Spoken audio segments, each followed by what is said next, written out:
عید کے موضوع پر گفتگو کا سلسلہ جاری ہے، تو سوچا زیادہ بہتر ہے کہ عید کے دن وہ انداز اپنائے جائیں جو رسالت مآب علیہ الصلوۃ والسلام سے ثابت ہیں۔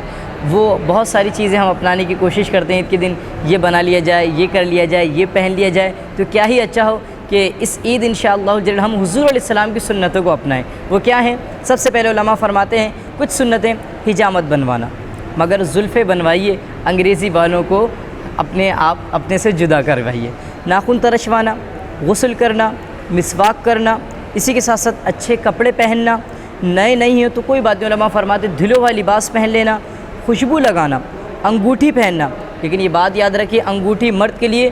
ایک انگوٹھی چاندی کی، وہ بھی 4.5 ماشا کا اس کا نگین ہو، صرف اس کی اجازت، یہ نہیں انگوٹھی پہننے کی اجازت دے دی تو آپ سونے کی پہن رہے ہیں یا کسی اور دھات کی پہن رہے ہیں، بالکل سختی سے منع ہے، صرف چاندی کی انگوٹھی، وہ بھی ایک، وہ بھی اس کا کیا نگین، علماء فرماتے ہیں 4.5 ماشا کا ہونا چاہیے، اس سے زیادہ نہیں۔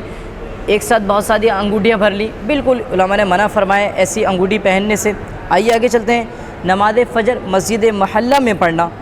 عید کی نماز واجب ہے، فجر کی نماز فرض ہے، تو پہلے نماز فجر آپ اپنی مسجد محلہ میں ادا کریں، پھر اس کے لیے عیدگاہ جانا چاہیں تو بہت اچھی بات ہے۔ عید الفطر کی نماز کو جانے سے پہلے چند کھجوریں کھا لینا، اور حضرت انس رضی اللہ تعالیٰ سے روایت ہے آقا کریم علیہ الصلوۃ والسلام عید کے لیے تشریف نہ لے جاتے جب تک طاق اعداد میں کھجوریں تناول نہ فرما لیتے۔ طاق کیا؟ 3، 5، 7، ایک یہ طاق اعداد میں آتے ہیں۔ اسی کے ساتھ ساتھ یا اگر وہ نہیں ہے کھجور تو کوئی بھی میٹھی چیز کھا لیجیے، جیسے ہماری عمومی طور پر شیر خورما، سوئیاں وغیرہ بنتی ہیں، تو وہ اس کو کھا کر بھی آپ سنت کا ثواب پا سکتے ہیں۔ اسی لیے علماء نے فرمایا ہے کہ عید کے دن میٹھا کھانا سنت ہے، لیکن اگر کوئی شخص عید کے دن عشاء تک کچھ نہ کھائے تو لہذا اس کو جو ہے نا وہ ملامت کیا جائے گا، عتاب دیا جائے گا، کیونکہ رمضان میں اللہ تبارک و تعالیٰ نے آپ کو حکم دیا تھا کہ روکے رکھو اپنے آپ کو، اب عید میں رب کی طرف سے انعام ملا ہے تو رب فرماتا ہے کہ کچھ کھایا جائے۔ کوئی اگر کھائے پیے نہیں، بس اگر عید کے روزی بھی رکھ رہے ہوتے تو اس کی کوئی شرعاً حیثیت۔ نماز عید عیدگاہ میں ادا کرنا، عیدگاہ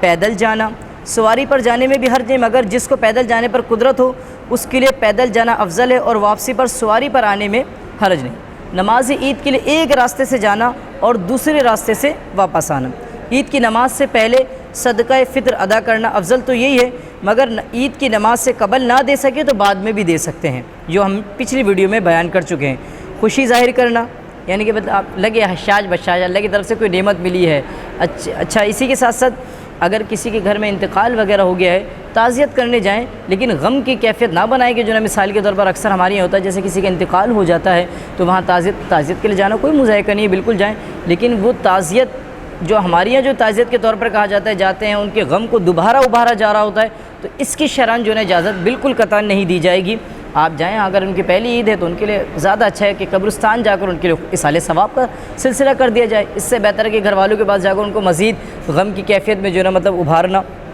اسی طریقے سے کثرت سے صدقہ کرنا، اللہ کی راہ میں خوب خرچ کریں۔ عیدگاہ اطمینان اور وقار اور نیچی نگاہ کیے جانا، آپس میں مبارکباد دینا، بعد نماز عید مصافحہ کرنا، ہاتھ ملانا، معانقہ کرنا یعنی گلے ملنا، جیسا کہ عموماً مسلمانوں میں رائج ہے، بہتر ہے کہ اس میں اظہار مسرت رہے، مگر امرت یعنی خوبصورت سے گلے ملنے میں محل فتنہ ہے، بچا جائے۔ اسی طریقے سے عید الاضحیٰ یعنی بقرعید میں تمام احکام عید الفطر یعنی میٹھی عید کی طرح، صرف بعض باتوں میں فرق ہے۔ مثلا اس میں بقرعید میں مستحب ہے کہ نماز سے پہلے کچھ نہ کھائے، چاہے قربانی کرے یا نہ کرے، اور اگر کھا لیا تو کراہت بھی نہیں، یعنی جس طرح عید الفطر میں حکم کیا ہے کہ جب گھر سے نکلیں تو کچھ میٹھا کھا کر جائیں، اور بقرعید میں کیا ہے کہ کچھ نہ کھائیں، اور اگر قربانی کے اللہ نے استطاعت دی تو اپنے جانور میں سے کچھ کھائیں، لیکن اگر نہیں بھی کرتے ہیں تو کوئی مذائقہ نہیں ہے، اس میں کسی قسم کی قباحت نہیں۔ عید الفطر یعنی میٹھی عید کی نماز کے لیے جاتے ہوئے راستے میں آہستہ سے تکبیر کہے۔ تکبیر کیا ہے؟ اللہ اکبر، اللہ اکبر، لا الہ الا اللہ، واللہ اکبر، اللہ اکبر وللہ الحمد۔ اللہ عز و جل سب سے بڑا ہے، اللہ عز و جل سب سے بڑا ہے، اللہ عز و جل کے سوا کوئی عبادت کے لائق نہیں، اور اللہ عز و جل سب سے بڑا ہے، اور اللہ عز و جل سب سے بڑا ہے، اللہ عز و جل ہی کے لیے تمام خوبیاں ہیں۔ تو لہٰذا جب عید الفطر کے لیے جائیں تو یہ تکبیر آہستہ کہیں، اور جب نماز عید الاضحیٰ کے لیے جاتے ہوئے راستے میں بلند آواز سے تکبیر کہیے۔ اللہ کریم ہم سب کو عید کی شرعی اور سعید خوشیوں سے مستفیض فرمائے، اور جہاں کہیں مسلمان آباد ہیں اللہ تمام مسلمانوں کی حفاظت فرمائے، آمین۔